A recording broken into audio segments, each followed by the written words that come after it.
ஆயிரம் வாசல் இதயம், அதில் ஆயிரம் எண்ணங்கள் உதயம். ஆயிரம் வாசல் இதயம், அதில் ஆயிரம் எண்ணங்கள் உதயம். யாரோ வருவார், யாரோ இருப்பார், வருவதும் போவதும் தெரியாது. ஒருவர் மட்டும் குடியிருந்தால் துன்பம் ஏதுமில்லை.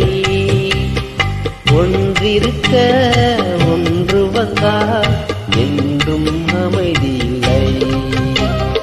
நினைப்பதெல்லாம் நடந்துவிட்டால் தெய்வம் ஏதுமில்லை.